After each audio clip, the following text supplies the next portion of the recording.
Внимание, расчет. Пуск. Есть пуск.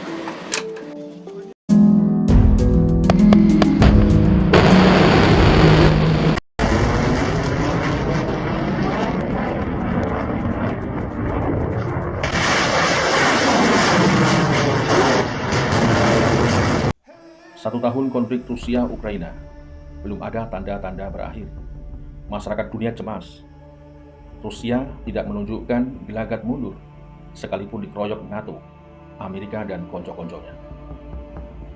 Berbagai upaya Barat sudah ditempuh, dari menyokong Ukraina dengan memasok persenjataan canggih. Terakhir, tank Abrams Amerika Serikat dan tank Leopard Jerman, senjata pamungkas NATO, itu pun dikirim ke Ukraina. Pokoknya, Ukraina mewah dengan alutsista NATO. Hingga ratusan sanksi negara-negara Barat atas perintah Tuan Besar Amerika Serikat dialamatkan ke Rusia, dengan target agar Rusia lumpuh dan menarik pasukannya dari Ukraina, dan perang pun selesai. Benarkah faktanya demikian? Tentu, fakta di lapangan berbanding terbalik dengan apa yang dimaksud oleh Barat. Ya, di sini saya menggunakan istilah apa yang dimaksud oleh Barat, bukan apa yang dimaksud oleh Ukraina. Karena sesungguhnya ini adalah perangnya Barat. Barat yang dimaksud adalah Tuan Besar Amerika Serikat sebagai komandan NATO. AS menggunakan Ukraina sebagai proksi atau peran pengganti. Memang, AS ini tak terbiasa perang secara head-to-head. Pasti cari stuntman atau peran pengganti yang dijadikan proksi. Apa mungkin AS trauma dengan mimpi buruk di Vietnam? Pasukan AS yang mewah dengan persenjataan canggih harus menanggung derita tragis berhadapan dengan pasukan Vietcong yang memanggul senjata sangat sederhana. Untungnya ada Hollywood yang membuat film-film Vietnam yang dalam alur ceritanya AS tetap sebagai pahlawan dan menang. Masyarakat global pun terkelabuhi seolah-olah di lembah Vietnam AS tak pernah babak belur, tetap elegan. Dunia tahu ini perangnya Rusia dan NATO pimpinan AS. Dunia terancam, dunia diambang kehancuran. Jalan buntu tak terpecahkan. Masing-masing pihak memilih binasa daripada menghentikan perang. Di satu sisi, NATO pimpinan AS tidak mungkin mau mengakui apalagi membiarkan Rusia menang. Tentu, kemenangan Rusia adalah tamparan keras buat NATO. Membiarkan Rusia menang sama artinya meletakkan wajah NATO di bawah telapak kaki Putin. Oleh karena itu, NATO, khususnya AS, Inggris, Prancis, Jerman, dan Polandia, jor-joran mengirim persenjataan, logistik, dan finansial ke Ukraina. Dunia semakin paham, ini perangnya Barat, ini kepentingan Barat untuk membinasakan Rusia. There is no free lunch, tidak ada makan siang gratis. Itu istilah politik di dunia Barat. Artinya, pengiriman senjata ke Ukraina mana mungkin begitu-begitu saja. Jelas ada pengembaliannya. Ya, tentu harapannya adalah kemenangan di tangan Ukraina, kemudian membayarnya dengan mega proyek tambang dan migas Ukraina yang melimpah. Liquid Natural Gas atau LNG, Ukraina yang melimpah ruah itu akan jadi santapan pesta pora negara-negara Barat pimpinan AS. Dan entah berapa generasi rakyat Ukraina baru bisa menyelesaikan utang akibat kesalahan Vladimir Zelensky dalam mengambil keputusan sesat itu. Diperkirakan keputusan perang bukan mewakili pikiran rakyat Ukraina, melainkan obsesi elit yang segelintir. Obsesi elit yang segelintir, rakyat yang menahankannya. Di awal perang, NATO dan Washington masih ragu-ragu membantu pengiriman persenjataan ke Kiev. Setelah beberapa bulan konflik itu berjalan, Washington dan NATO tak bisa menahan diri. Mengirim persenjataan seperti Stinger, rudal portable, Stinger surface-to-air missiles, termasuk jenis Manpack, handalan NATO. Inggris tak mau ketinggalan, mentransfer sistem peluncur dan rudal Javelin. Belum lagi rudal-rudal yang mudah diintegrasikan dengan artileri tentara Ukraina sendiri. Mengawali tahun 2023, sejumlah Menteri Pertahanan Barat berkumpul di Pangkalan Udara Ramstein, Jerman, membahas bantuan militer yang akan ditransfer ke Ukraina. Mereka deal transfer tank M1 Abrams buatan AS. Negara warisan Adolf Hitler, Jerman mengirim tank primadonanya Leopard, dan negeri Raja Charles, Inggris mengirim tank Challenger.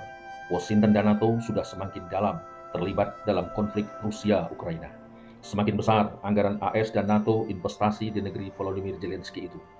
Ya, itu konsekuensi dari prinsip di dunia Barat, there is no free lunch. Tidak ada makan siang gratis, apalagi urusan minyak dan gas. Barat langsung muncul insting terekamnya. Bagaimana dari sisi Rusia? Apakah mau menghentikan perang? Kayaknya peluangnya sangat-sangat kecil. karena ini menyangkut eksistensi bangsa Rusia. Eksistensi bangsa Rusia ini yang diperjuangkan Putin.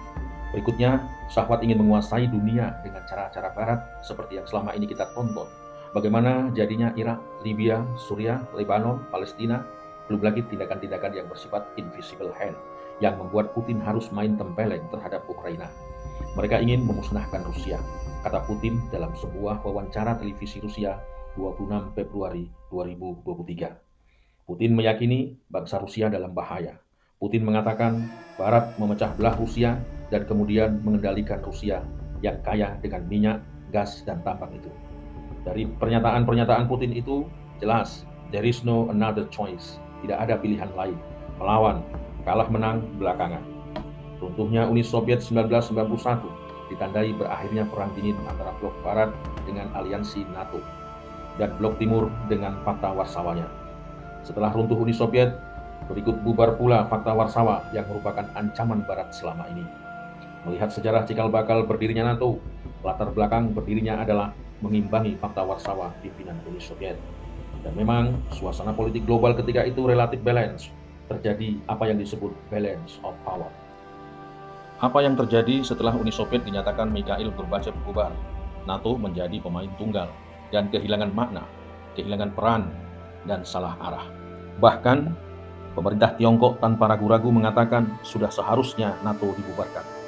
Lebih lanjut, juru bicara Kementerian Luar Negeri Tiongkok, Zhao Lijian, mengatakan NATO seharusnya sudah bubar sejak 30 tahun lalu. Tidak hanya itu, Lijian juga menilai keberlangsungan NATO di era modern perlu dikritisi, karena menurutnya AS telah menggiring NATO sebagai penyulut konflik di Eropa Timur, include kasus Ukraina.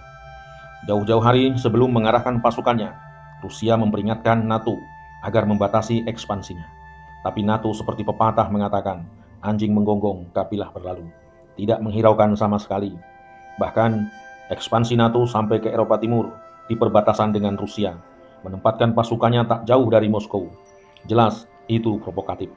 NATO pun sangat bergantung kepada AS, mulai dari anggaran sampai personel militer. Sebagai dampaknya, itu menghambat potensi Eropa untuk muncul sebagai kekuatan geopolitik yang mandiri karena terus disetir oleh AS. Padahal, secara politik dan ekonomi, Eropa mulai menyusun agenda sendiri.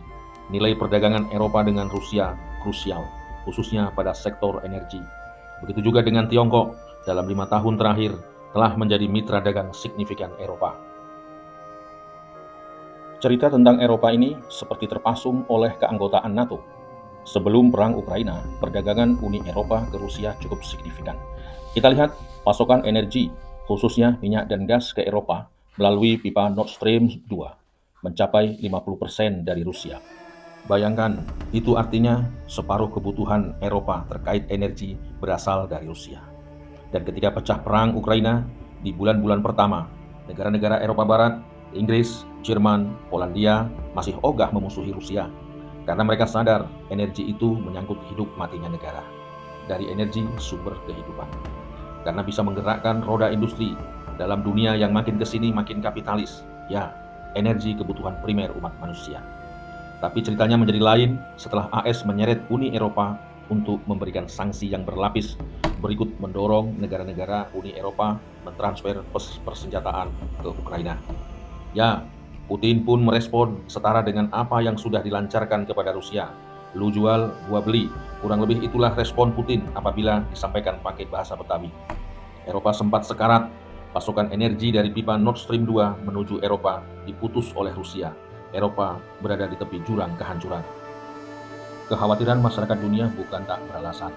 Pemantik-pemantik perang nuklir sudah kita saksikan.